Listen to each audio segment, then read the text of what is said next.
O nosso intestino é o nosso contato com o exterior. O sistema nervoso e o digestivo têm uma forte ligação, certo?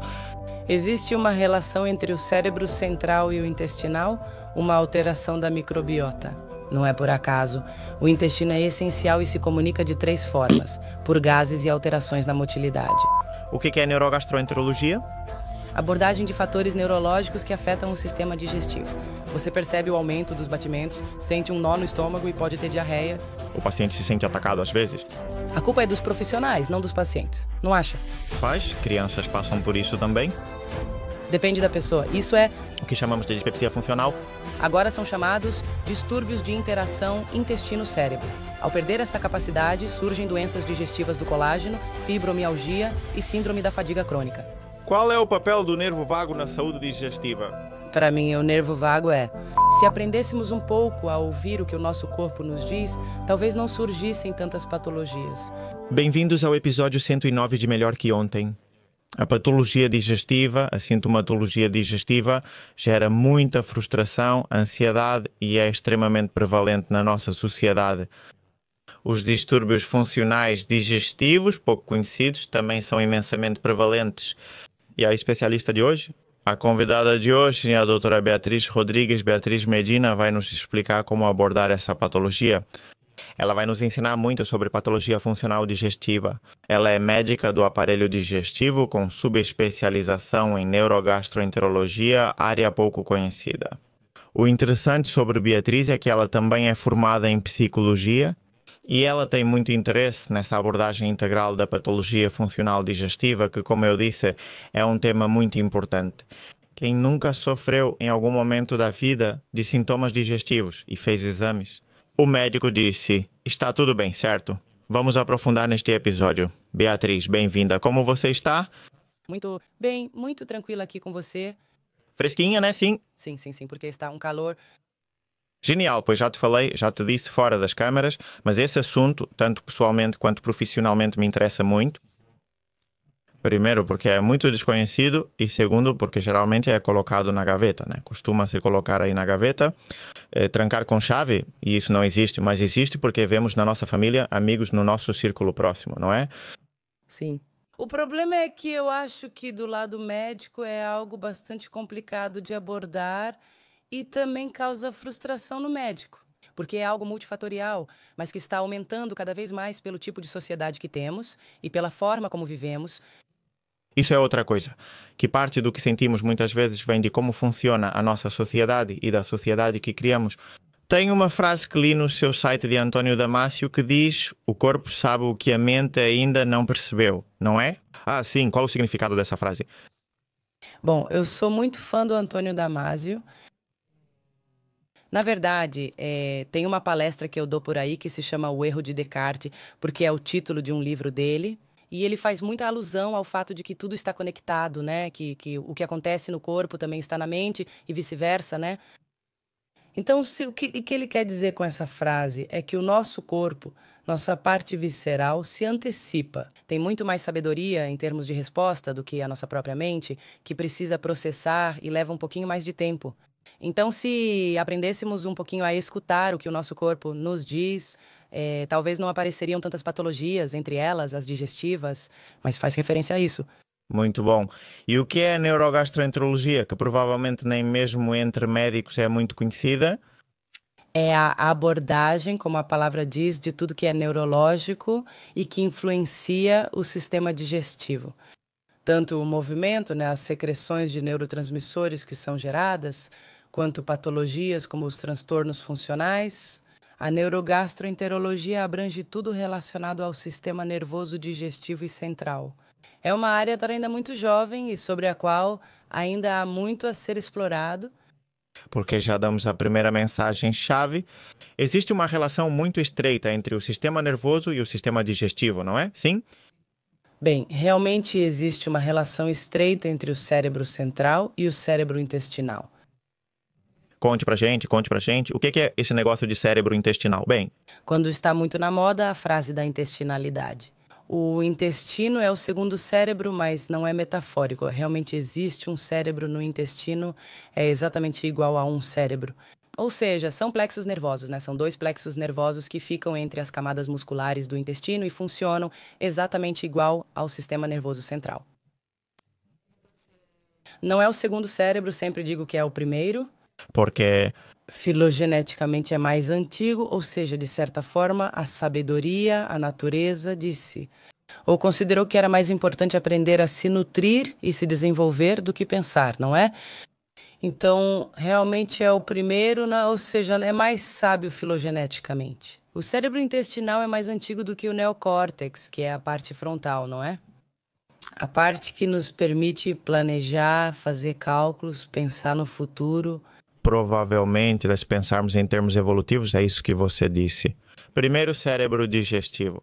Através do bom funcionamento do sistema digestivo e de permitir que nos alimentemos, possibilitou o crescimento do cérebro que conhecemos, não é? Ou seja, permitiu a nutrição cerebral, que exige muita energia, e seu desenvolvimento por milênios. Exatamente, é assim mesmo. É assim, quando a capacidade digestiva e a capacidade de digerir nutrientes, absorver vitaminas e tudo mais aumentou, e havia mais capacidade, então aumentou. Isso está descrito em nível evolutivo como capacidade craniana e tamanho do cérebro e do sistema nervoso central. Bem, então vamos passar um bom tempo entendendo esse sistema nervoso entérico, né, como se chama. Sim, que bom. Em pesquisa e no mundo da divulgação realmente se ouve o termo eixo intestino-cérebro. Aqui exatamente isso faz alusão. Eu não gosto muito dessa palavra, porque as pessoas, quando ouvem eixo intestino-cérebro, pensam no cérebro e no intestino. Então, na verdade, então cérebro, então realmente o intestino-cérebro é uma conexão com a gente, com tudo que é autônomo, tudo que a gente não faz conscientemente. Ou seja, nós conscientemente nos movemos, realizamos alguma ação, mas nós não controlamos nosso batimento cardíaco, não controlamos a secreção dos hormônios da tireoide, não controlamos nossa frequência respiratória. Podemos controlar um pouco, mas não a digestão. Então, tudo isso, digamos, precisa ser regulado de forma autônoma, precisa se autorregular. É parte do eixo intestino-cérebro, que é mais complexo do que apenas um intestino e um cérebro, incluindo todos os seus componentes. É muito mais complexo do que essa palavra. Mas, enfim, a gente tem que chamar de alguma forma, né, Vale? Mas então, podemos influenciar voluntariamente o funcionamento desse sistema nervoso entérico? Indiretamente, sim, mas sim. Mas ao influenciar esse eixo intestino-cérebro, não é tão simples como realizar uma ação. É um treinamento, É um treinamento no qual precisamos aprender a aumentar esse sexto sentido, a interocepção, não é? Como nos sentimos por dentro. Nesse eixo intestino-cérebro, nas vísceras, estão as emoções. Então, aprender a ouvi-las. Se estamos sempre na cabeça, sempre pensando, sempre planejando, não damos tempo nem para ouvir.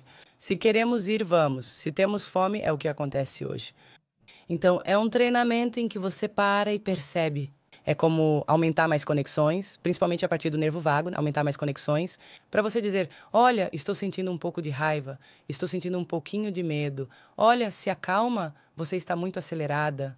Ouça seu corpo, pois ele é mais sábio que a mente. Sim, além disso, eu acho que todo mundo conhece a relação direta que existe entre as emoções e o sistema digestivo. Todo mundo já teve diarreia em momentos de nervosismo ou dor de barriga quando está muito irritado, não é? Ou seja, é quase imediato se você prestar atenção, não é? Se você recebe uma notícia e fica nervosa, logo sente desconforto digestivo. Ou seja, essa conexão entre o sistema nervoso central e o entérico foi forte, não é? Na verdade, parece tudo igual. É como se fossem dois recipientes conectados por um cano, né? O que ocorre em um lugar, ocorre no outro também, ou seja, não é necessário separá-los. Claro, essa mentalidade cartesiana de isto, aquilo, é o erro. Precisamos ter um pensamento um pouco mais integral, onde pensamos que tudo tem a ver com tudo. Então, isso é muito importante que a gente leve em conta hoje em dia, né? Porque realmente não somos partes, né? Somos um todo. Então, qualquer hábito, qualquer coisa que você faça vai repercutir em qualquer outra parte. Então, emoções no intestino, primeiro precisamos definir o que é emoção, né? Então, uma emoção é sentida nas vísceras. Você sente algo na testa? Não. Você não sente o medo no ombro? Então, claro, a emoção. Aí, Damasio também distingue muito bem o que é emoção e sentimento. A emoção é algo visceral, você percebe porque seu batimento cardíaco aumenta, dá um nó no estômago, você tem diarreia. Mas depois o sentimento é quando você já coloca a razão, não é?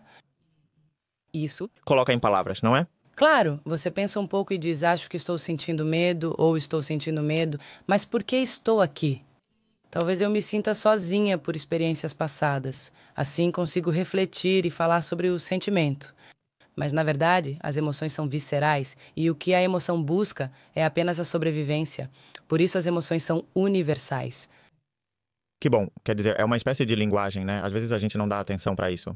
Claro, é o sistema nervoso autônomo que, claro, os reflexos, né? Eles se ativam imediatamente. A emoção que causa tantas doenças pra gente, que é o medo, na verdade é uma emoção primária e é ela que nos ajuda a sobreviver. Se você vê um animal, o animal foge, né? Quem sabe se proteger por medo é quem sobrevive. O medo merece carinho, pois tem sua função. Ele te protege. Ou quer te proteger? Claro, o problema é quando vivemos em uma sociedade onde a segurança física já está quase garantida e o medo é baseado na ficção, né? As nossas ideias, os nossos protocolos, a nossa cultura. Me interessa, já que entramos no tema das emoções, tentar entender mecanicamente como elas impactam de forma positiva ou negativa o sistema digestivo. Ou seja, como já disse, emoções negativas ou ansiedade podem causar desconforto digestivo. Mas o que ocorre lá dentro para isso acontecer? Vou repetir o que disse antes, que está tudo conectado. Então, não é que impacte, mas realmente, se há uma emoção constante, aí está a emoção. No órgão, isso resultará em um transtorno funcional digestivo. Por exemplo, quando um paciente vem ao consultório, de acordo com o que ele me conta que tem, eu vou saber como ele está, vou saber como ele está vivendo, e muitas vezes ele não percebe ou ela não percebe. E eu digo para eles, e talvez eles me perguntem, mas e você, como sabe disso? E eu, todos somos humanos e no fim, o corpo se expressa igual em todo lugar. Então, não é que a emoção altere exatamente o aparelho digestivo, mas sim que a emoção, se expressando de forma crônica, acaba, obviamente, se traduzindo em uma alteração. Sim, mas o que queria dizer é, para haver dor, precisa haver alteração no peristaltismo ou na secreção? Ah, você está falando mais nesse nível? No mais biológico, ou seja, para que haja diarreia tem que haver problemas na absorção. Não sei, é mais ou menos por aí. Depende dos transtornos funcionais e do diagnóstico feito no paciente. Para poder diagnosticar um transtorno digestivo, é verdade que precisam existir alguns critérios, são os critérios de Roma que se reúnem a cada certo tempo lá. Dependendo do transtorno, parece a mudança na motilidade, secreção ou funcionamento ocorre de formas diferentes. Por exemplo, a síndrome do intestino irritável, cuja alteração ocorre principalmente no cólon, alteração no peristaltismo, que se movimenta muito. Não dá tempo de formar as fezes, não dá tempo de absorver a água. Normalmente, as fezes não saem direito, não saem bem formadas. Ou também pode haver um intestino que esteja um pouquinho, um cólon que esteja um pouquinho mais parado, e então há uma prisão de ventre. As pessoas com cólon irritável costumam alternar entre os dois tipos, embora geralmente predomine o tipo diarreia ou o tipo prisão de ventre, depende. Depende também da emoção predominante. Depois tem a barriga de grávida, né? Isso é muito comum, né? A distensão não é a mesma coisa quando vem daqui, da boca do estômago, do que quando vem do umbigo, né? Você vai nos orientar para o especialista digestivo dependendo de como está inchado, onde vai estar o problema. Se for daqui, o problema está no estômago, certo? Então deve ser o estômago. Eu sempre uso a comparação com um balão quando você enche de água, sabe? O estômago precisa ser complacente, conseguindo se distender conforme seu conteúdo. E além disso, ele precisa ter uma capacidade, além de relaxar, depois se mover de forma harmônica para ir esvaziando aos poucos e levando o alimento para o duodeno, tá bom? Então, os pacientes que têm dispepsia funcional têm um problema no estômago, uma síndrome de dor epigástrica e tudo mais, que é tudo no nível do estômago. É como se esse balão virasse um pote de barro, duro e sem capacidade. Então, toda vez que comem, Dor, isso os faz sentir dor, peso, saciedade rápida e dificuldade para comer. A dor persiste depois. Depois a comida para e começa a fermentar com o tempo. Tomar outro medicamento também dificulta esse processo. E então começa a inchar, primeiro por causa do bloqueio da digestão e, em segundo lugar, porque a motilidade também não está correta e muitas vezes até fica rígida para fora. Isso é o que chamamos de dispepsia funcional? Sim, embora agora estejam adquirindo nomes diferentes de acordo com os critérios de Roma. Agora, os distúrbios funcionais digestivos são chamados de distúrbios de interação intestino-cérebro. Sim. É uma palavra muito mais justa do que eu. Acho que ainda não está implementado, quer dizer, é oficial, mas ainda na prática clínica ninguém usa, né? Se um paciente ouve que tem transtorno de interação intestino-cérebro, entende melhor o que ocorre com ele e o próprio profissional também dá mais validade a isso. Há um reconhecimento maior de tudo o que influencia nesse problema que o paciente tem. Você dizia, antes de mais nada, mais do que modular, consciente e diretamente todo o funcionamento digestivo requer um aprendizado. É possível aprender a ter sintomas funcionais por meio de traumas, comportamentos, vivências. Claro, o problema é quando o trauma, né, a definição de trauma do ponto de vista psicobiológico é a fixação de uma resposta. Ou seja, a resposta fica fixada. Então você responde sempre da mesma maneira, mesmo que o estímulo não seja exatamente o mesmo. Então isso é o que me lembra os veteranos de guerra? Foi nesse momento que começaram a estudar o trauma, especialmente o transtorno de estresse pós-traumático. O problema é quando a resposta se fixa. Se eu sempre respondo a isso com medo, isso vai dificultar que eu seja mais resiliente e me adapte melhor à vida. Quando a resposta do sistema nervoso se fixa em um aspecto específico, isso pode ser considerado trauma. Sim, podemos renegociar essa resposta e aprender a perceber isso racionalmente. Que essa resposta não é adaptativa, que essa resposta é uma memória antiga. Podemos aprender a dissipar essa resposta e renegociar o trauma, como se chama. Ou seja, é como criar outro circuito muito mais resiliente e integrar esse circuito com o restante das respostas do corpo. Porque, normalmente, a resposta, né, o circuito que se estabelece quando há trauma, segue o seu próprio caminho. Vai... sozinho? Claro, resposta desadaptativa por uma adaptativa. Claro, mas é importante entender também que essa resposta que chamamos de traumática nos ajudou a sobreviver, porque o corpo sempre vai dar uma resposta que seja para a sobrevivência. Então, naquele momento, isso nos ajudou, mas, claro, se foi tão forte que ficou fixado e agora já... Sempre digo, é como usar guarda-chuva sem chuva. Guarde-o, pois já há sol. Pessoas com trauma vivem assim, sempre com o guarda-chuva. Bom, eu imagino, como digestiva e psicóloga, em uma mesma consulta você faz as duas coisas. Quero dizer, claro, eu entendo que para a maioria dos especialistas em aparelhos digestivos, chega um momento em que é diagnosticado um transtorno funcional digestivo. Eles sabem que precisam fazer algo a mais, provavelmente na esfera psicoemocional, mas geralmente encaminham, não é? Como isso é trabalhado? Na primeira consulta, costumo dedicar todo o tempo que posso, e sim, eu tento, eu faço as duas partes. O que eu não faço é terapia, mas um pouco por gestão, por falta de tempo. Sim, eu tenho um grupo de psicólogas colaboradoras que trabalham principalmente com trauma. Encaminho conforme percebo o paciente para um perfil ou outro e se ele também quiser. Porque principalmente meu trabalho na consulta é fazer a pessoa perceber que não é tão simples como tomar um comprimido, que é preciso fazer uma mudança. O paciente se sente atacado, às vezes nesse sentido de que sim, há rejeição da patologia funcional tanto por profissionais de saúde quanto por pacientes. Ou seja, eu tenho muitos casos de pacientes que não. O meu problema não é emocional, o meu problema não é estresse, eu tenho que ter alguma coisa, mas não me diagnosticam, né? Isso com certeza, isso... É super comum e realmente não é culpa dos pacientes, e sim dos profissionais, né? Porque não educamos direito. Um paciente com problema digestivo prolongado acaba apresentando mudanças no ânimo, porque está tudo conectado, né? Então, frustração, impotência repreendida. É como se ninguém fosse me ajudar, ninguém vai tirar isso que eu tenho. O médico faz exames e afirma que está tudo bem, pedindo para você ficar tranquilo. O paciente sai pensando, quem vai resolver isso para mim? Então, claro, muitos médicos podem dizer, olha, isso é estresse, fica tranquila, tal. Mas, claro, né? O paciente fica pensando, sim, mas quanta gente está estressada? Ninguém tem esse problema. Claro, eles ficam na defensiva, claro, eles... ficam na defensiva. Talvez seja pela conotação negativa que damos. Não dizemos que você está louco, mas sim que há um impacto no seu caso. Além disso, a base é genética, e isso afeta você mais que seu vizinho, mesmo com problemas iguais. Mas um impacto psicoemocional no seu sistema digestivo está causando esse problema biológico, certo? Claro, realmente. Eu comprovei, pelo menos na minha experiência, que se você explica bem ao paciente o que está acontecendo, ele responde bem. No início, ele entra na consulta um pouco na defensiva. Depois você explica o que está acontecendo e, de repente, há um clique, né? Como se fosse um momento eureka.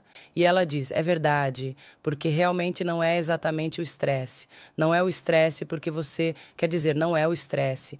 Estresse é uma palavra muito ampla. É basicamente a fixação emocional. Por exemplo, se você está continuamente com medo, se você está continuamente em um estado de alerta com o sistema nervoso simpático ativado, seu perfil de personalidade, se você é muito cuidadora, está sempre atenta aos problemas de todo mundo. Se a ambição te domina, se quase que o seu corpo é algo que precisa funcionar bem. Mas você tem que ir atrás de todos os seus objetivos que você tem na cabeça, não importa o que aconteça com o corpo. É como, me diga como você é e eu direi como está seu intestino. É isso, certo? Qual é o papel do nervo vago na saúde digestiva? Bem, para mim, o nervo vago é o rei. Ou seja, há uma grande falta de vago nesta sociedade. Então, vamos ver bem, não sei se bem para o público, explico, né? Sim, calor. Do zero e... Nós temos o sistema nervoso central e o periférico, né? O central é o cérebro e a medula, e o periférico é tudo que sai do central, né?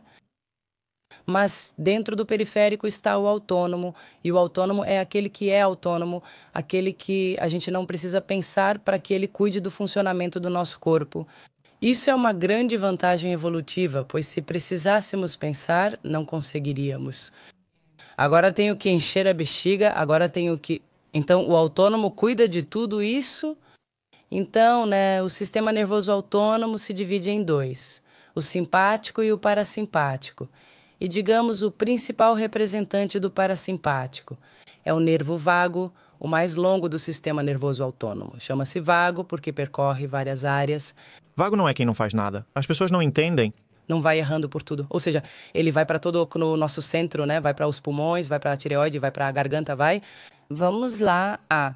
Todos os órgãos, né? A todos. Os órgãos, pâncreas, fígado, vesícula, baço, tudo. Vai tudo, né? Então, esse é como o representante do parasimpático. Então, simpático e parasimpático. O simpático faz o quê? Te prepara para uma ação. Então, você decide correr ou você decide, bem, fazer alguma atividade, alguma coisa. Eu não sei montar um móvel. E então o corpo diz, o sistema nervoso autônomo diz, ok, vamos ativar o simpático, o da ação. E então coloca o corpo em ação. Ou seja, há leve aumento de sangue nos músculos, frequência respiratória, batimentos cardíacos e risco cerebral. Depende da atividade, né? Mas a ação é o sistema simpático. E quando não há ação, o que o corpo faz? Bem, como fazem os cachorros, né? O que os cachorros fazem quando estão entediados? Dormem, aproveitam o tempo, né? Então, quando não estamos em ação, o parasimpático é ativado. E o que é o parasimpático? Regulação, regulação e restauração.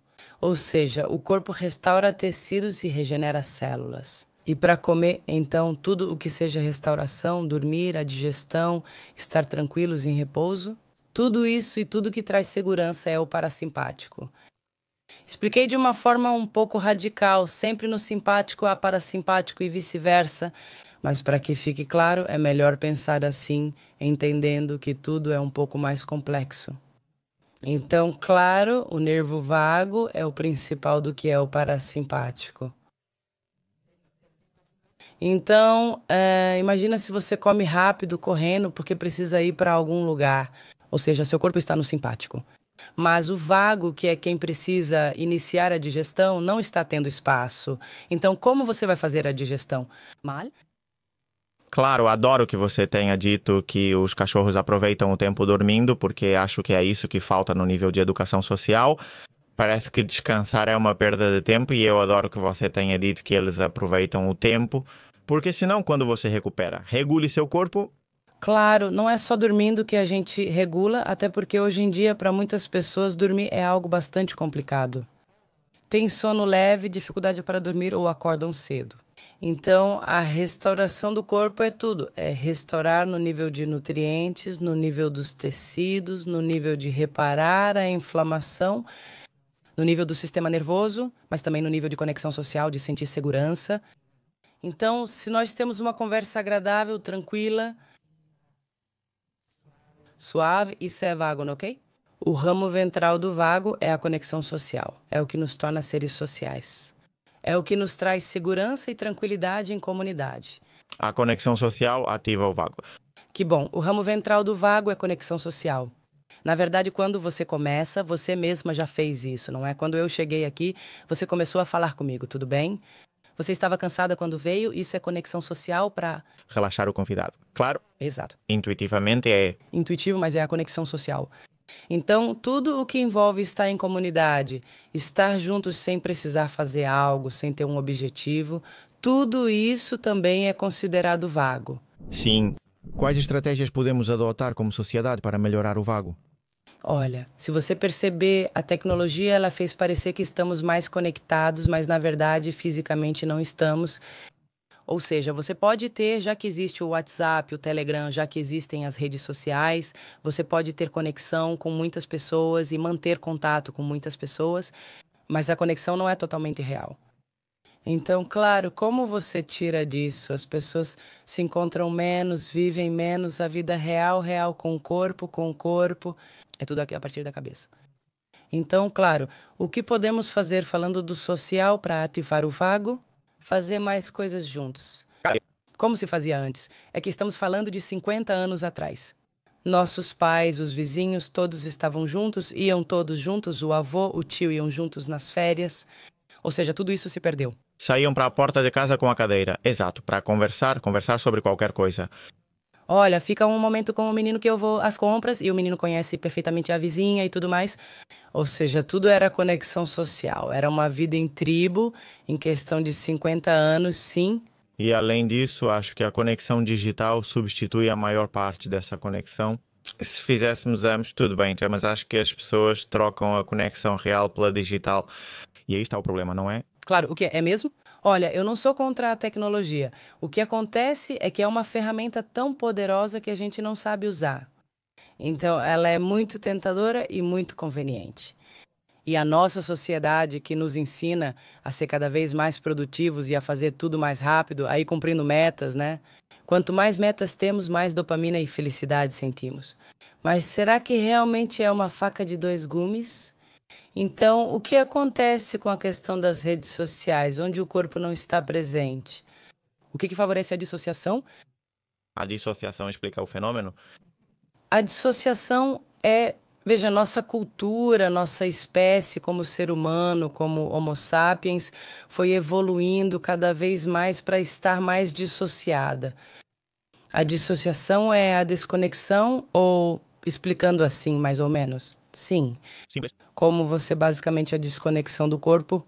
Ou seja, eu estou tão focada na cabeça, nos pensamentos, nas ideias, nas metas, que não percebo o que está acontecendo no meu corpo. Certo. Se fazemos mais conexões, tudo cada vez mais pelo mental, já que o digital é mental, então você age a partir do digital.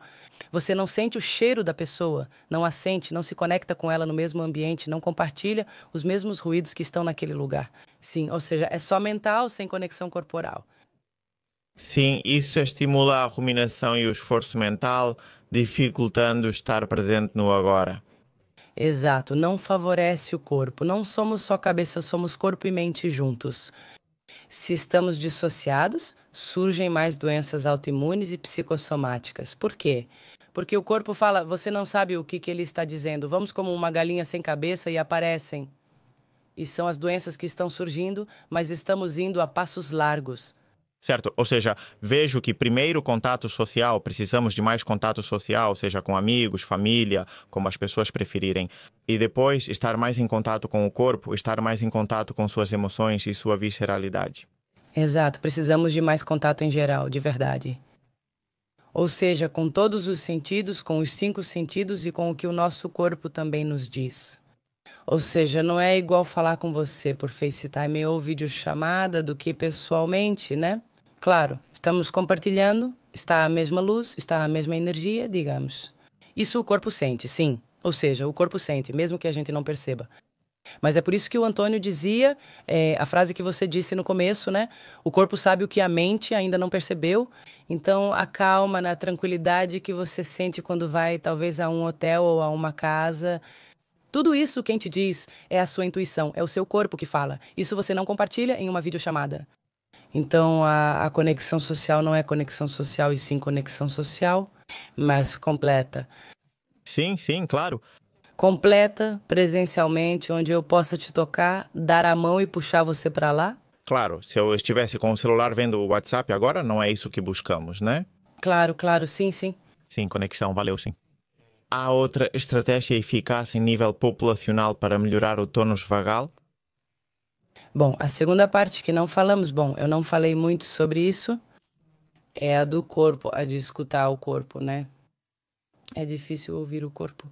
Quando você está tão treinada no sistema simpático, na ação, no que vai fazer depois, no que vai fazer depois do depois, é muito difícil escutar o corpo. As pessoas não sentem sede nem fome. Na consulta vejo isso claramente, né? Os pacientes me ensinam muito sobre o que acontece, eu aprendo. É que tudo o que eu sei por causa deles. Não é que eu aguento porque quero, mas porque tenho tantas coisas para fazer e nem tempo de ir ao banheiro. Porque não tenho tempo de comer, por isso não como nada. Eu faço jejum intermitente, mas porque, claro, não tenho tempo. Mas disseram que o jejum intermitente é bom. Como costumo comer só à noite e dormir em seguida, percebo que sigo mais a mente do que o corpo. Tudo com o que preciso fazer. Meu chefe falou algo, meus filhos, minha mãe doente, meu.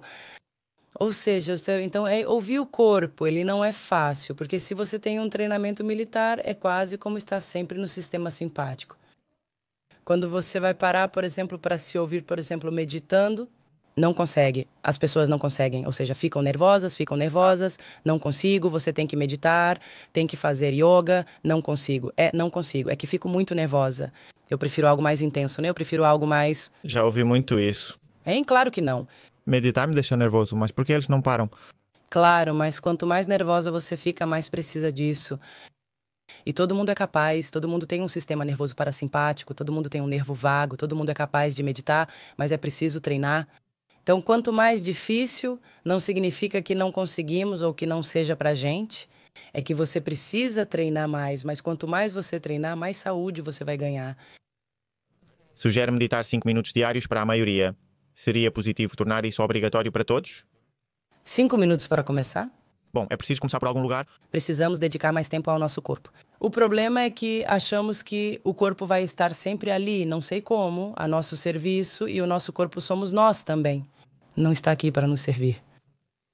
É preciso mudar esse conceito. Tenho esse corpo, nasci com ele e devo cuidar dele. Primeiro de tudo, antes até dos meus filhos. Inclusive porque como você vai cuidar bem dos seus filhos se você não está bem? O mais importante é que você esteja bem. E se você estiver bem, vai poder cuidar de tudo o que quiser cuidar. Mas primeiro você tem que estar bem. E saber impor limites, saber dizer não, saber parar um pouco, né? Ou seja, não é fácil nessa sociedade. Se não fôssemos morar no campo agora, tudo se resolveria sozinho. Mas se você vive em uma cidade com tecnologia, com internet, é muito complicado. É verdade que o ambiente é muito decisivo e há ambientes que te incentivam a parar. Ou seja, não há ambientes que imediatamente te relaxam a natureza, basicamente, né? Não sei se é porque o ritmo deles é muito mais tranquilo ou se tem algo ali muito mais evolutivo. Mas é verdade que o parasimpático é ativado assim que você pisa numa floresta, numa praia, numa montanha. Claro, mas aí a natureza se conecta, você se conecta com seu corpo. E aí se conecta o que é a sabedoria, se é essa que estamos falando, a sabedoria ancestral da nossa biologia, né? Então, a natureza, o som dos pássaros, a brisa suave, o verde das árvores, tudo isso nós conhecemos. Não na nossa vida, não conscientemente, mas o nosso corpo conhece. Quando a gente vai para a natureza, que deveria fazer isso mais vezes, sem nenhum esforço, você vai relaxar, vai se regular e vai se sentir em casa. E se não for capaz de julgar, tipo, ai, perdi tempo, por que não fiz isso? Se você não julgar esse momento, vai enfrentar essa semana muito melhor. Simples assim, simples assim. O que acontece é que nós não vamos para a natureza déficits de conexão social e com a natureza, já são 2. Ter um animal ajuda muito a conectar com o corpo, porque você se conecta com o animal de forma não verbal. Você ativa menos o lado cognitivo e mais os sinais do corpo, né? Tipo, o que ele está me dizendo. Está com fome ou não? Então isso te coloca um pouco mais no corpo. Se você tem que empatizar com ele e entender, então os animais ajudam muito a gente a estar mais no corpo. Vou te fazer uma pergunta estranha. Isso acontece também com crianças pequenas que não falam? Sim. Não, nem falam. E quando falam são pequenos, quando ainda não estão muito condicionados pelos nossos códigos mentais, pelas mentes, então realmente muitos, né? Quando já passam essa parte em que acontece o choque da criança e todas as mudanças, a criança desperta a criança interior do adulto. Porque você tem que começar a fazer coisas e se conectar com ele quando é um bebê, até mesmo quando já começa a andar. Você tem que trazer à tona coisas que vão além do mental. Porque a criança, até começar a falar, ainda não é capaz, mesmo quando fala, ainda não é capaz de ter uma concepção linear do tempo. Ela não sabe o que foi ontem nem o que será amanhã. Então, ele vive no presente. Ele está onde tem que estar. O quê? Inveja? Claro, ele está onde tem que estar. Ele chora, o adulto pode se sobrecarregar, mas logo ri e tudo passa. Ou seja, ele é o que é, ele é exatamente assim. Então, de alguma forma, nosso corpo percebe isso. E um bebê? Um bebê? Sim, precisamos tentar entender a linguagem não verbal, mas um bebê ele é diferente, porque um bebê ele está começando a se comunicar com este mundo. É aí que está o vago, aprendendo tudo rapidamente. É a primeira coisa que a criança aprende, não? É o sistema nervoso autônomo dele se ajustando nos primeiros 3 meses? Mas é diferente, é diferente. Muito interessante, né? Os neurotransmissores são produzidos no intestino, Bea. Sim, muito mesmo. Ou seja, o intestino é literalmente um cérebro. Existem lugares... Bem, o intestino... Onde? Bom, a maior parte da serotonina é produzida no intestino, mas essa serotonina não chega ao cérebro, tá bom? Mas através do nervo vago regula a atividade do sistema nervoso central. Regula o nervo vago perifericamente, mas não atravessa a barreira. Sim, aí olha o nervo vago. Lembre-se que o nervo vago, que atravessa tudo isso, transporta 90% das informações, é aferente, ou seja, sobe. Ou seja, o nervo vago, sua principal função é fofocar. Fofocar sobre o que acontece aqui embaixo e contar para quem está lá em cima, né? Sim. Sim. Ela tem alguma informação, uns 10, 15% vai de cima para baixo para contar, certo? Para informar ou dar ordens, mas no fundo é relatar ao topo o que ocorre aqui embaixo. Porque isso é super importante. Certo? Então, a serotonina que é produzida no intestino, que representa de 90% a 95% da serotonina do corpo, vai para o sistema nervoso central, mas através da regulação do nervo vago, né? Através das informações que o nervo vago leva, mas... Não porque ela passa diretamente. Não é assim. Eu produzo serotonina que atravessa a barreira hematoencefálica. Mas, enfim, tanto faz, é a mesma coisa, é a mesma coisa, é a mesma coisa e não. O mais importante é entender que tudo está conectado. O mais importante é entender que um intestino feliz é uma mente feliz e vice-versa, né? Se a mente não está feliz, o intestino não fica bem e está tudo conectado. Depois é produzida dopamina, ácido gama-aminobutírico, todos os neurotransmissores são produzidos. Além disso, o intestino, eu sempre digo que além de ser um cérebro, ele é um coração, né? Porque ele tem células que são exatamente iguais às do marca-passo cardíaco. E é o marca-passo do intestino. O intestino realiza vários movimentos que variam conforme se você comeu, está em jejum ou outras situações, todos influenciados pelo marca-passo cardíaco.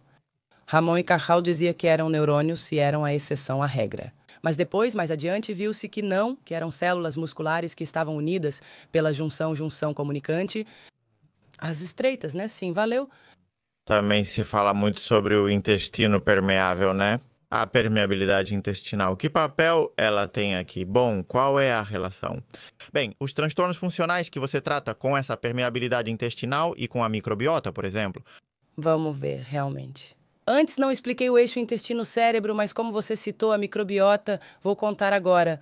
O eixo intestino-cérebro envolve o sistema nervoso central, sistema nervoso autônomo e o eixo hipotálamo-hipófise suprarrenal, eixo do cortisol. o cérebro intestinal, que é o sistema nervoso entérico, e a microbiota. Tudo isso faz parte do eixo intestino-cérebro. Sim, e a microbiota é algo que foi acrescentado recentemente. O eixo intestino-cérebro foi descrito há mais de 20 anos, embora só agora esteja começando a ganhar um pouco mais de destaque para você ver como são as coisas.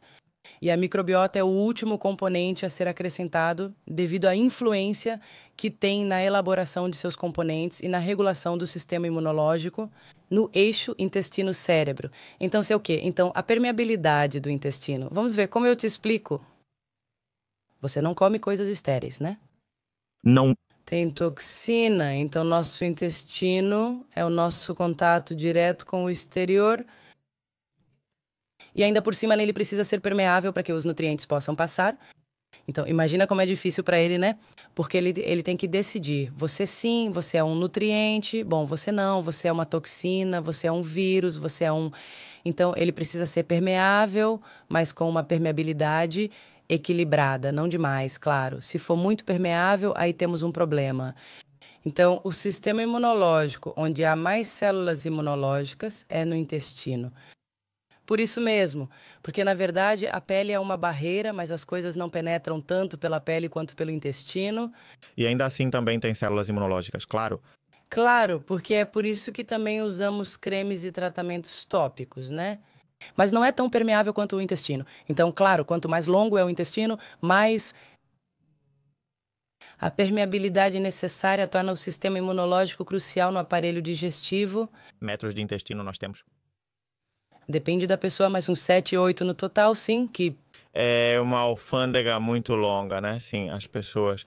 É que eu acho que pelo jeito que está fisicamente desenhado, as pessoas não entendem isso. Mas é como a pele. É uma barreira entre o lado de fora e o de dentro.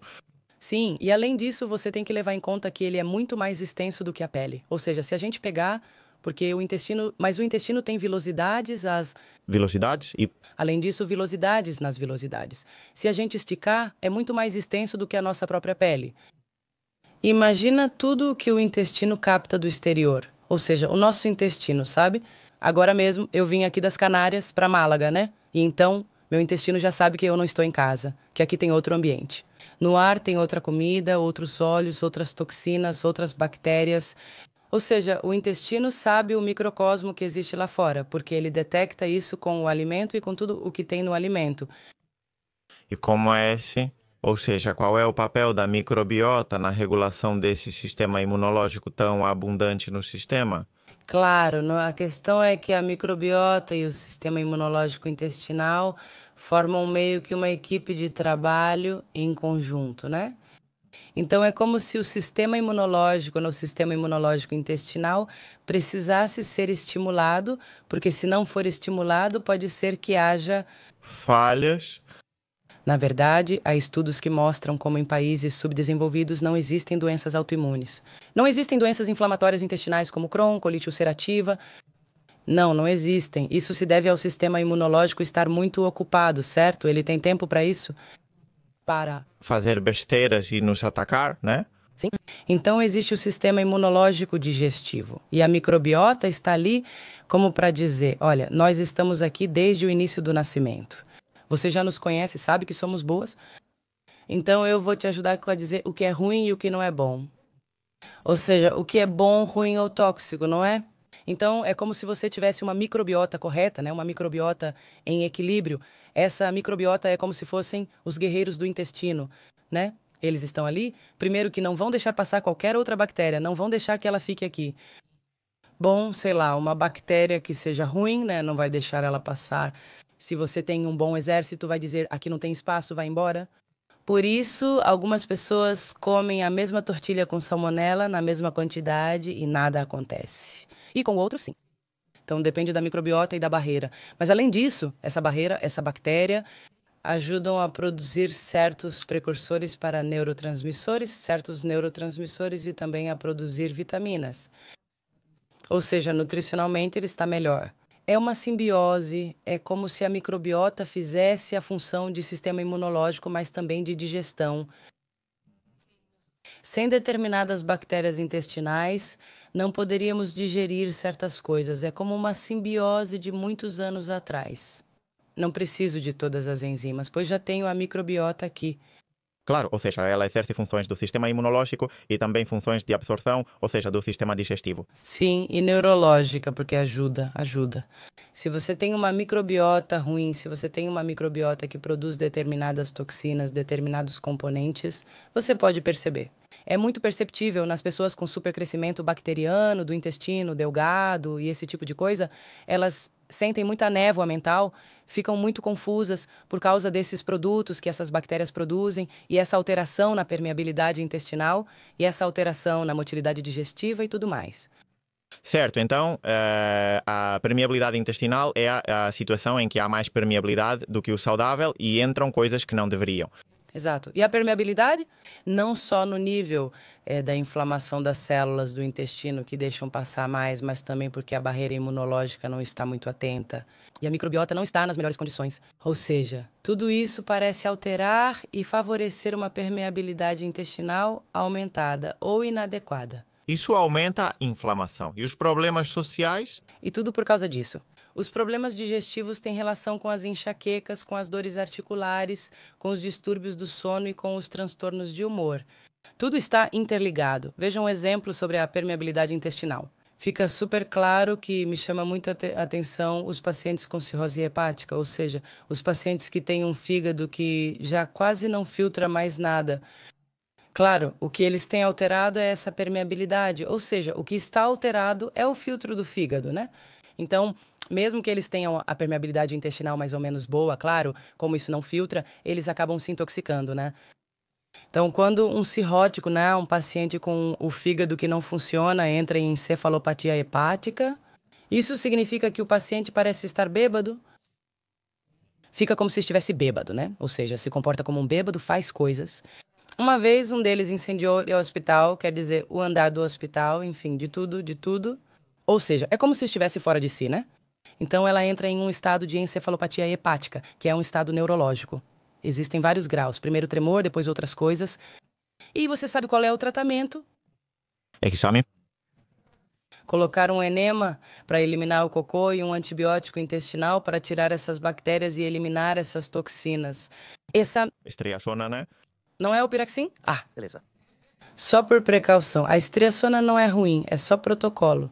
Então vamos eliminar tudo o que está no intestino que está fazendo com que esse paciente se intoxique, porque é uma intoxicação, como se fosse uma droga, e assim, na hora a gente tira, é mágica. Claro. Sim, sim, é um bom exemplo. Então, é um exemplo para mostrar a importância de ter um bom filtro, tanto no intestino quanto no fígado. E qual é a relação então com as doenças autoimunes quando o sistema digestivo e a microbiota não são competentes? O sistema imunológico, como o teu nome indica, é um sistema. Mas ele realmente funciona? Funciona totalmente junto, não é? Então, se houver uma alteração ou uma informação errada no sistema imunológico digestivo, isso pode provocar fenômenos de autoimunidade no colágeno das articulações. Então, não é que haja algo em específico, mas sim que está alterado, sabe? Tudo que é autoimune, alergias, intolerância, tem a ver com um sistema imunológico que não coloca limites, que não diferencia o estranho do próprio e muitas vezes está ligado à pessoa que não impõe limites. Então, o sistema imunológico digestivo precisa ser capaz de distinguir o que sim e o que não. Quando isso falha, falha geral. Falha para ser alérgica, porque alergia é, ou seja, reagir a algo como se fosse um vírus, quando na verdade não é nada prejudicial. Ser alérgica, ter intolerância ou doença autoimune que ataca o próprio corpo. Mais importante que algo específico é o sistema imunológico funcionar bem. Assim ele distingue o que é ruim do que é bom. Sim, a doença autoimune também está muito ligada às emoções e estados emocionais. É comum piora das doenças autoimunes em estados emocionais adversos? Claro, porque tudo isso tem a ver com o eixo intestino-cérebro. Olha, todo o eixo intestino-cérebro quando não funciona bem. Ou seja, quando a pessoa perde a capacidade de se autorregular. Autorregular-se é isso, né? Que o eixo intestino-cérebro possa funcionar. de modo autônomo e adequado. Então, se você perde essa capacidade, vão aparecer doenças digestivas, doenças do colágeno, fibromialgia, síndrome da fadiga crônica, síndrome de sensibilidade química múltipla, distúrbios endócrinos, tireoide, distúrbios da síndrome dos ovários policísticos. Tudo isso, tudo que for endócrino e tudo que tiver a ver com o sistema imune e com o sistema nervoso autônomo, vai ser alterado. Então, qual é a chave?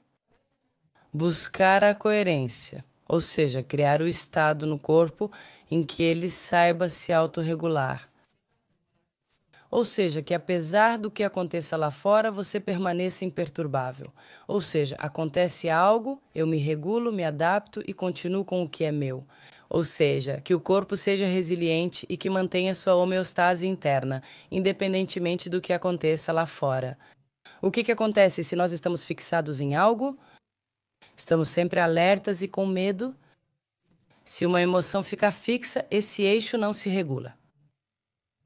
Quais emoções são as mais negativas ou prejudiciais para o sistema digestivo quando são mantidas por muito tempo? Não há emoções negativas ou positivas. Bom, Mas eu entendi você. Quais emoções? as que mais se refletem no sistema digestivo têm a ver com as emoções primárias. Toda vez que alguém tem um problema digestivo, é preciso voltar à infância, aos primeiros 10 anos de vida. Por quê? E principalmente entre 0 e 5 anos, por quê? Porque é quando o intestino-cérebro está aprendendo a viver, a se regular aqui neste mundo, então ele está aprendendo a entender o que é o medo, no que é a raiva, o que é o riso, a alegria. Então ele está aprendendo a regular tudo isso. Mas se acontece algo em que esse circuito fica mais tempo em uma emoção, principalmente o medo, mas depois do medo vem outras. Então isso vai condicionar a personalidade, traços de personalidade na vida adulta e o surgimento de problemas digestivos.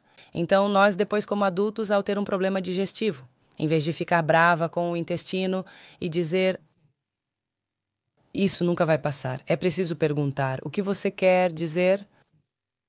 O que você acha que estou fazendo de errado ou deixando de fazer? É parar e ver o que está acontecendo. E realmente, se dedicarmos tempo, pelo menos na consulta, os pacientes reconhecem bem isso. Eu falo com eles sobre o medo, ou digo que há muita raiva, muita raiva contida. Com o que você está tão bravo? Com o que você está tão brava? Mas não é porque exista raiva, é porque ela não é expressa. Claro, não é que a raiva seja ruim. É uma raiva contida, raiva contida. Ou o medo não é um medo que está escondido. O medo, esse perfil de nó no estômago, de barriga, de grávida, é um perfil muito típico dos perfis de personalidade mais emocionais. E costumam. E claro, um medo na infância. Do que pode ser? Quando você é bebê, com 2 anos, não tem medo de nada, só de 2 coisas. Quais seriam? De que seus pais te rejeitem ou te abandonem. Porque você depende deles, são esses medos. O que acontece? Que na vida adulta você não pensa assim racionalmente, mas seu instinto pode sentir isso. E pode ter comportamentos, a sua personalidade pode ter comportamentos para agradar, para ser aceita. Medo de ser julgada, pois teme ser abandonada. Então, para chegar a essa conclusão, é preciso trabalhar. Para chegar a essa conclusão, é preciso olhar para dentro. Ou seja, realmente terapia. Não, quero dizer não. Qualquer terapia, eu imagino. E que tipo de terapia ajuda mais? Vamos ver. A questão é que talvez alguém me critique, mas eu acho que ser psicóloga é uma coisa. Mas depois depende. É como ser médica. Você pode ser médica, mas depois, se você é otorrinolaringologista ou traumatologista, uma coisa é independente da outra. O mesmo ocorre na psicologia. De acordo com o tipo de técnica que você usa, então um efeito não tem relação com o outro. Então, a clássica de sempre é a cognitivo-comportamental, mas na minha opinião ela está ficando um pouco limitada, na minha opinião já a terapia cognitivo-comportamental. Fazemos isso no dia a dia, ou seja, já estamos em um nível de compreensão com os influenciadores, com o que você lê por aí, com os livros e tal, de compreensão das emoções e tudo mais, e das coisas que devemos fazer e que são boas para nós, que é a terapia cognitivo-comportamental, aquela ali, que está ali, que sempre vai estar ali. Sim, mas você acha que já chegou num pouco ao limite? Claro, quer dizer, só isso, Então, as terapias futuras, na minha opinião, as terapias que têm a ver com todas as doenças que estão crescendo de forma gigantesca são as terapias de terceira geração, baseadas no corpo ou nas emoções. Você pode dar um exemplo para entendermos como funciona o trabalho? Bem, baseada mais nas emoções, está, por exemplo, a terapia gestáltica. Foca na espontaneidade, nas emoções, em deixar fluir mais e pensar menos. Aprender a liberar emoções. As emoções não devem ser abafadas, não devem ser escondidas, precisam ser digeridas. Se não forem digeridas, Digerilás? é preciso digeri-las. Por isso eu sempre digo para as pessoas, digo para os pacientes, mas não tenha medo do medo, ou seja, olhe para ele e veja de onde ele vem. Pergunte-se por que você tem medo, de onde isso vem. E quando talvez você chegue à conclusão de que não sabe de onde vem ou que há um vazio, simplesmente diga ao corpo para ficar tranquilo, porque é o corpo que está nervoso, é uma memória do corpo. Não há perigo, mas o corpo teme e fica em alerta. É como veteranos de guerra, anos após o conflito ainda vivem o terror, não é? O corpo está preso na resposta de alerta. Então, a emoção precisa ser acolhida, precisa ser enfrentada. Não enfrentada, mas precisa ser vista. E depois deixar que ela se regule, que saia, gerenciá-la, aceitá-la. Terapias como Gestalt, dessensibilização e reprocessamento por movimento ocular e experiência somática são exemplos de abordagens baseadas em trauma. Que é na área em que eu me formei, esse tipo de terapia tem como base biológica a teoria polivagal de Porges. Então, basicamente, esse tipo de terapia consiste em treinar o sistema nervoso autônomo. É uma terapia muito bonita, onde não se usa muito a cabeça. Não é necessário que o paciente conte nada. Simplesmente é treinar a interocepção e treinar como está o seu corpo e o que o seu corpo sente. E eu imagino que, paralelamente, melhorar todos os outros fatores do estilo de vida que pioram o sistema digestivo, né? Que no nível de nutrição, no nível de sono, no nível de exercício físico. Claro, essas coisas eu nem menciono, porque você já fala muito sobre elas, é fácil. Mas chegam pessoas na minha consulta que dizem, muito frustradas, né, que esse é um problema. Muito frustrada porque diz que faz tudo certinho. Evito trigo, pratico jejum, esportes, yoga e meditação, mas ainda me sinto mal. Claro, mas porque isso está certo. Mas, e o que acontece com o lado de dentro? O que acontece com as emoções? Como você está? Como você vive? Como sempre pergunto, do que você tem medo? Ou você está em algum momento no presente, ou você se cuida em... Algum momento No presente, tem uma pergunta que eu faço muito para os pacientes, que é: quanto tempo você dedica por semana? Para você, para o autocuidado, mas para você mesmo, entende? Não para cumprir tarefas ou marcar itens na lista. Faço exercício porque é bom, pronto. Fiz exercício, fui ao yoga, trabalhei. Não é pressão, é por você. Para você é tipo ir fazer uma massagem, caminhar, sei lá, pela praia, ou ir ao parque ler um livro. Coisas que você queira, que você tenha vontade, sem julgamento, que seu corpo queira fazer, sem que precise produzir algo. E as pessoas travam. Claro. E imagino que é por isso que aumentaram muito os diagnósticos de síndrome do intestino irritável, supercrescimento bacteriano do intestino delgado, distensão abdominal, dispepsia. Qual seria o mais frequente de todos? Você que vê isso diariamente? A síndrome do intestino irritável é comum, mas creio que é superestimada. Eu acho que o mais frequente é a síndrome da dor epigástrica ou distensão abdominal, que estão relacionadas com essa parte do estômago. Esses são os mais frequentes. Diga. Não ia te perguntar sobre o SIBO, parece que agora todo mundo tem SIBO e tudo é SIBO. O que é SIBO e o que não é SIBO? E realmente, bom, que grau? Tem a ver com o que estamos comentando hoje? Olha, aí eu realmente agradeço a pergunta, porque muita gente vem ao meu consultório e me diz: não, doutora, porque eu vi. Vim porque acho que tenho um SIVO, já que minha amiga tal teve sintomas iguais. E eu sempre digo a mesma coisa: olha, o intestino é fundamental. Ele tem 3 formas de se manifestar: com gases, com alterações na motilidade e alterações na digestão. Então, te dizendo a mesma coisa, não vai ter problemas diferentes. Ou seja, todos os intestinos se manifestam do mesmo jeito, não por falarem igual. É porque você tem Helicobacter pylori, supercrescimento bacteriano do intestino delgado ou outra condição, entende? As pessoas acabam se confundindo nisso. Mas o que eu gostaria de deixar claro é que se você tem um supercrescimento bacteriano do intestino delgado, é porque tem algo por trás. Certo? Ou seja, uma alteração da microbiota não acontece por acaso. Quer dizer, obviamente pode ser por acaso. Se você passou um mês na Tailândia ou tomou antibióticos por outro motivo durante tanto tempo e acabou se alterando, Mas normalmente essas coisas o paciente associa facilmente porque é o problema e depois o dano, sim. Causa consequências. Exato. Mas a maioria dos civos é resultado de um distúrbio de motilidade, ou seja, um intestino que não se move adequadamente. E O que acontece quando não se move adequadamente? As bactérias crescem em excesso, claro, não é? elas avançam, eu sempre uso o mesmo exemplo. Que é, imagina um rio, né? A água corre e está cristalina, muito limpa, né? E de repente construímos uma represa e a água fica parada, né? Claro, como fica a água? Fica verde, feia. Então, mais ou menos, isso é um civo. Ou seja, tá, o que acontece é que se o movimento não for o correto, não é só que o intestino está parado, mas sim o movimento do intestino, ele precisa avançar em determinados ritmos.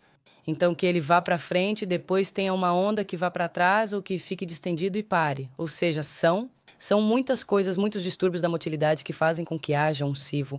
Claro, né? Além do distúrbio da motilidade, má alimentação e estresse influenciam, mas o principal é o distúrbio da motilidade. Porque realmente o nosso intestino é tão sábio que é capaz de ficar bem mesmo que você coma besteiras todos os dias, não faça exercícios, se você está bem regulada, entende? Por isso tem gente que tem uns hábitos meio lamentáveis, mas são bastante felizes e bastante. Sim, Acho que isso é fácil de perceber em si mesmo diante de uma mesma comida. Ou agressiva para o sistema digestivo, tipo uma comida pesada, como peixe frito. Dependendo do dia em que você come, peixe pode se sentir muito diferente, pode digerir de forma muito diferente. por isso sempre digo às pessoas que me perguntam: posso beber álcool? E respondo: quando você costuma beber? Me diz não. Aí sextas-feiras, quando saio com minhas amigas ou vou com meu parceiro e não sei o quê, eu tomo uma taça de vinho e digo: tome uma, duas, três. Mas por quê?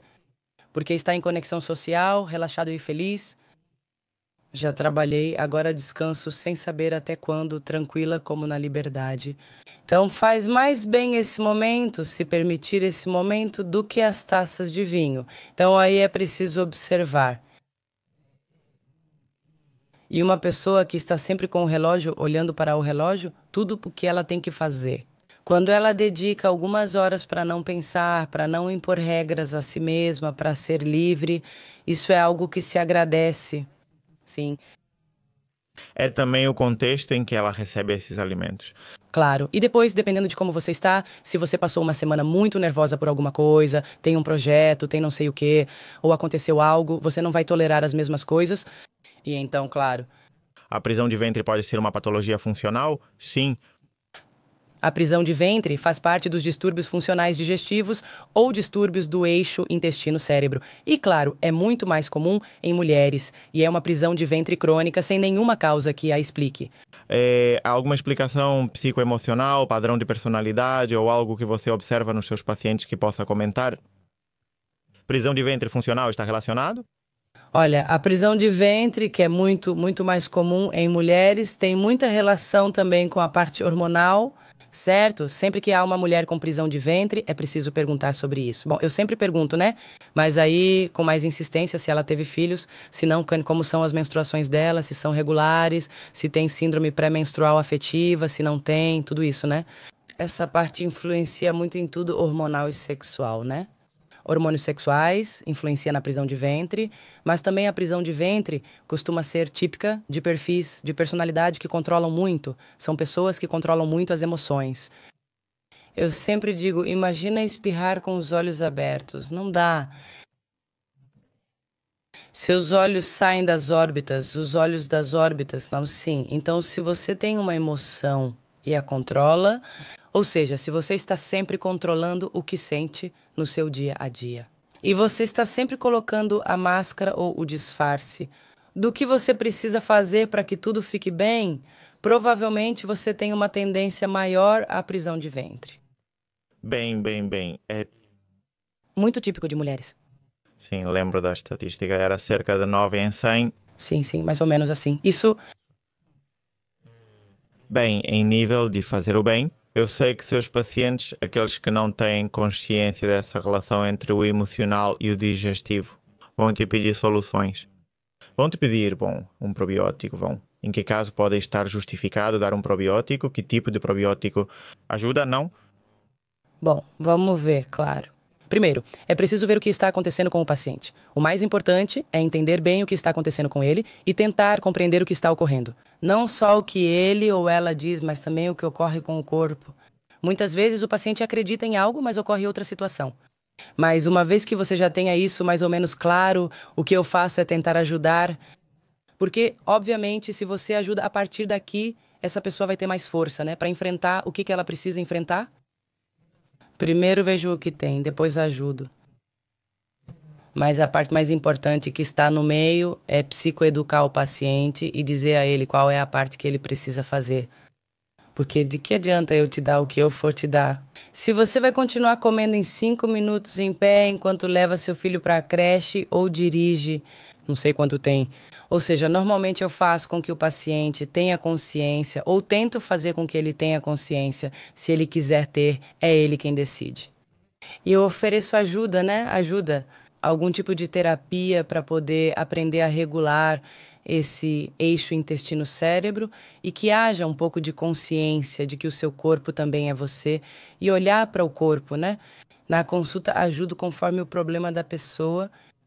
Quase todos têm supercrescimento bacteriano do intestino delgado, mas probiótico não resolve. Lembra que falei da microbiota? E eles são verdadeiros guerreiros que estão ali, ficam assim e dizem, aqui ninguém passa, né? Então eu dou um probiótico, o probiótico entra e sai. Não. Não. Fica... Veja, quase sempre é preciso uma pequena limpeza, não? E comparo isso a um terreno. Eu digo, olha, se você tem um terreno cheio de espinhos, você não pode plantar nada ali, né? Primeiro limpe o terreno, depois plante o que quiser. Após plantar, é preciso levar em conta que qualquer probiótico não serve. Ou seja, existem probióticos multicepas, existem probióticos unicepas, existem probióticos que demonstraram eficácia, mais para isso, mais para aquilo. Então, não é assim, me dê um probiótico e pronto. Na farmácia, pedir ao farmacêutico um probiótico? Sim, probióticos são bons, tome-os. Olha, com consciência, geralmente você vai viajar, ficou mal ou tomou antibiótico? Um probiótico desses genéricos que tenha muitas cepas e uma grande quantidade de milhões de unidades, tudo bem. Mas para algo específico já muda. Você lembra de algum mito comum sobre transtornos ou distúrbios digestivos funcionais entre pacientes? Sim, o mito é que os pacientes podem acreditar que o problema deles vai ser curado. Como quando você tem pressão alta e toma um comprimido, assim tão fácil. Então, o problema é a crença de que se você for rigorosa e fizer tudo certinho nos seus hábitos de vida, esporte, saúde, boa alimentação e tudo mais, você vai ficar bem. Esse é o maior problema. E isso é muito bom, mas falta uma parte interna, falta uma consciência. Sim, e eu sei que não é fácil. Eu gostaria de dizer outra coisa. Eu gostaria de dizer que não sei. Respirando 3 vezes à noite tudo se resolve. Mas será que isso realmente é a solução? Sempre digo aos pacientes que é importante saber quem você é. Com suas luzes, sombras e tudo o que há dentro. A tirar as camadas e a saber o que existe nas vísceras. Você realmente vai ter muito mais qualidade de vida, vai ter uma vida muito mais honesta com quem está com você, com seu parceiro e com as pessoas com quem você trabalha, com o seu trabalho, com o que você faz na vida. Ou seja, eu acho que não é só para o problema digestivo, é para a vida em geral. E por parte dos profissionais médicos em geral, vamos dizer, existe algum mito ou alguma conotação equivocada em torno dos transtornos funcionais digestivos? Olha, os médicos têm um perfil de personalidade bastante autoexigente, que tem muita dificuldade, nós temos muita dificuldade em impor limites, aguentamos muito, nos dissociamos, estamos bastante dissociadinhos, coitadinhos de nós. Exato. Hoje tem greve na medicina. Então, olha, talvez por isso, em homenagem a isso. Por isso me surpreendi que houvesse greve, porque eu te disse, os médicos normalmente não fazem greve. Porque no final eles ficam com pena, que não sei o que, ficam com pena disso, ficam com pena daquilo. Mas, enfim, o que acontece com os médicos é que eles estão sobrecarregados demais. Então, isso é algo muito complexo. Ou seja, trabalhar com o paciente, ressoar, manter tranquilidade na consulta, olhando nos olhos e observando o seu corpo. Não há tempo para isso. Não há tempo nem para aprender sobre isso, nem como isso funciona. Então, no final, a médica... Mas a médica fica frustrada quando o paciente não se cura. Sim. Mas também não existe uma cultura nem um sistema que permita um encaminhamento eficiente para o profissional de psicologia. Mesmo que permitisse, os circuitos estão estabelecidos? Ainda falta um pouco de tempo, é questão de tempo. Eu acho que estamos quase lá. Como eu disse, ele é intestino-cérebro. Falam dele há 20 anos e ainda falamos agora. Depois, como falei, o paciente diz: não estou louco, minha barriga dói, não me mande ao psicólogo. Claro. Sempre digo aos pacientes, pois muitos acham que é coisa deles ou que são reclamões. Não, ou seja, talvez seja isso que entenderam do médico. Mas, na verdade, o paciente tem o que tem, né? Que necessidade tem de ir ao médico e ficar reclamando disso? Alguma coisa está acontecendo. Se está reclamando é porque algo está acontecendo. Outra coisa é que a gente não saiba enxergar. E o que os médicos querem é tentar fazer o paciente ver que ele não vai morrer, que ele não tem câncer. Mas, claro, com esse diálogo rápido, talvez a energia que o paciente sente seja tipo: olha, já chega, você não tem nada, não vai morrer, sabe? E isso é falta de comunicação. Mas isso frustra. Claro, porque frustra. Porque dizer que não posso ajudar essa pessoa só para dizer que ela não vai morrer, que não é algo grave ou que comprometa a vida, pois frustra. Claro. E, acima de tudo, porque tudo está conectado e quando o sistema digestivo não funciona bem, seu humor muda. Para crianças de 3, 4 anos que não sabem se expressar bem, diagnosticamos a doença celíaca, pois os sintomas estão irritadas, a mãe questiona o motivo do choro e do comportamento. No final, vamos analisar, porque a criança talvez ainda não saiba definir o que dói ou o que está acontecendo, e é por isso que estão irritadas. Ou seja, isso muda a sua personalidade? É um calvário ter sintomas digestivos todos os dias. É um calvário, isso só sabe quem sofre com isso. E embora talvez não comprometa a vida, com certeza compromete a qualidade de vida, sem dúvida. Claro, é que estamos, graças a Deus, em um nível de... Se você olhar para a pirâmide de Maslow, de necessidade e descoberta, nós temos a segurança física. Mas então, agora o que talvez precisamos tentar buscar mais do que produzir e fazer muitas coisas é a qualidade de vida. Estar em paz conosco, ter coerência, claro.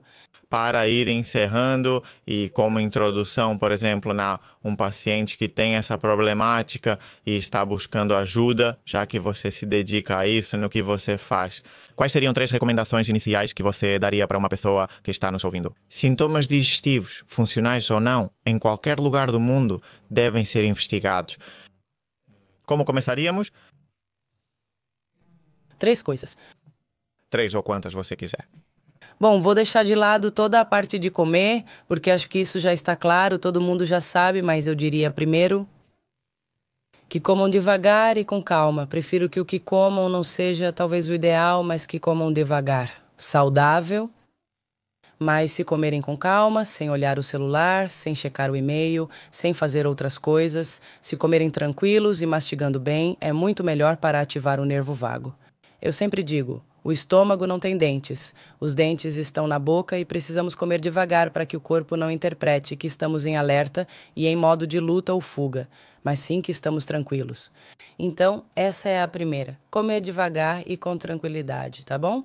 E buscar uma maneira de fazer isso. Depois, a segunda coisa que eu diria para vocês é que pelo menos 50% do seu tempo tentem estar no presente. É muito, hein? 50 já. Mas é que não somos máquinas, né? Somos humanos e somos mamíferos. É que se queremos saúde, é isso que... Já te disse que eu sei que não é fácil, mas é que a gente tem que buscar isso. O que te ajuda a estar mais presente? Além da meditação de... Sim, né? Fui morar no campo. Você foi para o campo? Eu... Fui morar na natureza, numa casa no centro, digamos assim. Mas eu fui. E para mim isso é muito mais fácil do que qualquer outra luta. Mas claro, nem todo mundo pode fazer isso. Então, o que poderia ser feito de forma fácil numa cidade, em casa? Meditar. Sempre sugiro meditações guiadas no início, pois são mais fáceis por ter alguém conduzindo. E fazer atividades que tenham a ver com o corpo. Dançar, zumba, sei lá, escalada, correr, alguma atividade que envolva o corpo para ativar o corpo. Controlar bem o tempo nas redes sociais. Porque se passa muito tempo na cabeça e isso aumenta muito a dissociação. E eu sei que sabemos que é uma droga, que isso é dopamina pura, mas é preciso desintoxicar um pouco disso. E quanto menos você usar de verdade, seu corpo vai criar recursos para que você precise menos disso. A gente não percebe toda a fantasia que nossa cabeça cria com isso. E, bom, aumenta a dissociação no risco de doenças. Acha que esquecemos algo ou quer comentar mais sobre algum assunto? Bom, falta a terceira coisa. Ah, você não disse perdão? A terceira coisa é que pelo menos 50% do nosso tempo estejamos conectados, estejamos em coerência com o nosso corpo, estejamos ouvindo como está o nosso corpo, mesmo que não cuidemos dele, que saibamos como ele está. Por exemplo, se tive uma semana de loucura, que eu esteja consciente de que meu corpo está me informando que isso não é bom e que eu saiba que isso não faz bem para mim. Que eu preciso colocar um limite em algum momento, mesmo que seja só ter consciência, nem estou falando em encontrar soluções. Sim, só de saber que você vai já basta. Um buraco. Sem cabeça durante a semana, exato. Então, pelo menos 50% do tempo estar no presente, pelo menos 50% do tempo estar em coerência, estar não só na cabeça, mas em todo o corpo e comer com calma e devagar. Isso já seria muito. Ou seja, só com isso já melhoraríamos. Não depende de remédios ou médicos. Claro, depende da pessoa. E também de um ambiente social que às vezes nos guia e nos leva pelo caminho errado. O fato de que a patologia funcional tenha aumentado tanto. Não sei se também houve mais diagnósticos, acredito que sim, mas não acho que tenha sido só mais diagnósticos, e sim que realmente aumentou. Não. É uma loucura, mas vai continuar aumentando e vai acabar fazendo parte da normalidade. Por isso, olha, o que eu posso ter deixado de falar é te agradecer por confiar em mim para compartilhar isso. Porque talvez o que falta é mais informação desse tipo e um pouco mais de cultura. Mais do que validar metas, desafios e tudo mais, validar muito o que é o autocuidado, se dar um tempo, não julgar, sabe? Porque há muito julgamento, né? Ah, porque essa não faz nada, porque essa não sei o quê, porque você perde tempo. Sim, também provavelmente destinar recursos para pesquisar essa parte da sua especialidade. Bom, que é da sua especialidade, mas poderia ser de todas as especialidades. Na verdade, existem os transtornos funcionais, transtornos exato. Às vezes, como eu disse, eles ficam guardados porque nos causam desconforto e frustração. É como, não gostamos, mas é preciso. As realidades estão aumentando e precisamos solucioná-las, pois a medicina existe para aliviar o sofrimento humano. E não sei se estamos fazendo isso ou se estamos colocando os recursos. Tem que haver uma mudança de paradigma. Ou seja, a tecnologia e os avanços na medicina e nos medicamentos já são muito grandes, muito avançados, e isso é muito bom. Mas digamos que isso é o lado tangível, né? O lado macroscópico, né? Para isso já conseguimos grandes conquistas, né? Mas para isso que realmente tem a ver com a qualidade de vida e com a forma da sociedade de agora. Na sociedade atual, nada sabemos.